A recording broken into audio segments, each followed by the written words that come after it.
Hello, future YouTube viewers, because this is, of course, all going up on YouTube. So, talking about the political compass today. First up, we're going to do just a brief introduction about what the political compass is, uh, where it, uh, where the terms in it originate, things like that. In a nutshell, the political compass is a tool for charting out how different how different actors in a political or economic or social system relate to one another. Does person A have politics that are similar, opposed, or uh, mesh well with another political actors? So, as an example here, I have the U.S. presidential candidates for 2020 and where they all fell on the political compass according to politicalcompass.org.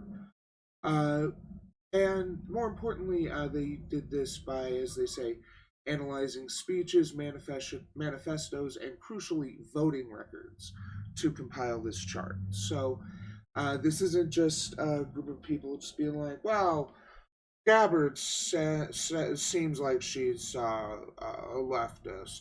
No, this is using analysis of their actual statements, speeches, things like that. So we see here that the U.S. electorate trends very right and authoritarian. Now, what do those terms even mean? Uh, this is the typical way the political compass is oriented. Left, typically meaning more socialist, anarchist, with right leaning more towards, in our modern day, pretty much just capitalism.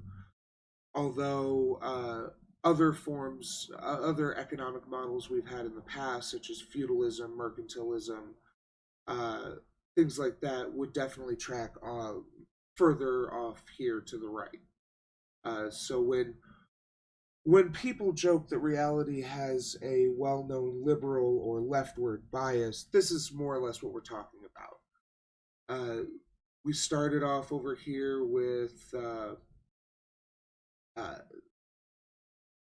tribalism, and I mean, it wouldn't even register on the scale because it wasn't even really an economy. But then we started getting into the kind of empires and things we had in like Mesopotamia, Rome, Egypt, which were very, very hierarchical, very rigidly structured.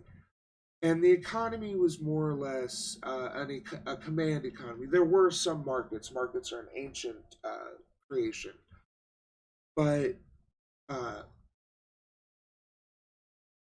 for purposes of this discussion, I'm going to discuss right and left as they have broad differences, and for that reason, I'm going to be referring to them as egalitarian for left and hierarchical for right.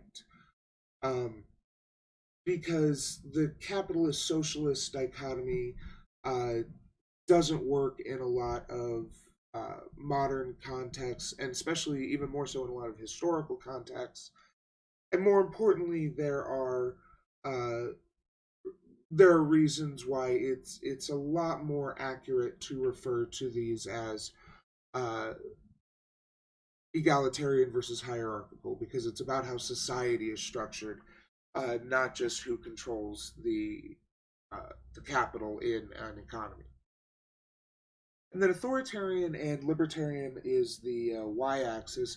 Authoritarian referring to um, basically submission to an authority. There's a rigid chain of command that is expected to start at the top and work its way down. Information or input is not accepted from below, except perhaps in some sort of faux way to indicate that there is, to give the veneer of um, that the people at the top care about the people underneath them.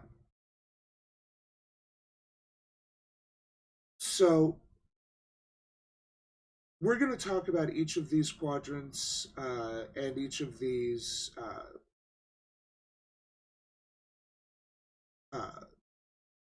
hemispheres, I guess you could say, individually. But I just wanted to do a quick overview about what the political compass is and how it's useful as a tool, because it helps us see that certain people who seem to be aligned are in fact very different. For example, here's where they place Senator Sanders. Uh, Significantly to the left of center and below the line for into the libertarian territory. I actually disagree a little bit with their position of Gravel here. He seems to, at least in public, take a stance somewhat further to the left of Bernie Sanders, but this may take into account certain unstated beliefs that Bernie Sanders might hold. I'm not alone in my belief that Bernie Sanders is a revolutionary socialist. He just knows what he has to say to try to get elected. But compare her to Elizabeth Warren up here. I would call this diametrically opposed, because it's not only in a different quadrant, it's in the quadrant that is on the opposite of both axes. So when they called Warren an ally of Sanders, this is not borne out in action. That's the important thing. And then we have the Republicans up here, and I just wanted to I use this picture a lot to demonstrate the American idiocy about the political spectrum. Everyone thinks that our political spectrum is fully populated with Sanders over here representing the far left, and people like Trump and his name escapes me. He's the Nazi in the White House. Well, the why can't I remember his name? He's a shitty person though. These people representing the far authoritarian right. But the reality is something more like this, where, yes, I do believe Sanders is a Stephen Miller. Thank you, Stephen Miller. Yes, but the reality of our political spectrum is right here, with Sanders in a global system representing the center left. His policies are social democratic. They wouldn't be out of place in a as he frequently mentions, Scandinavian countries, Denmark, places like that. A few of his extreme proposals that I think he basically just made to have a starting point, such as the proposal he made to force companies to give 20% of their board to the workers, which I think is an amazing idea. But of course, that law is never going to pass in the current Congress. But just proposing that, making that a serious proposal put forth by a lifetime senator, gets that conversation and moves the conversation to the left, which is badly needed. We've already seen Trump and the GOP move to the left, at least rhetorically, when talking about things like UBI and unemployment benefits and things like that.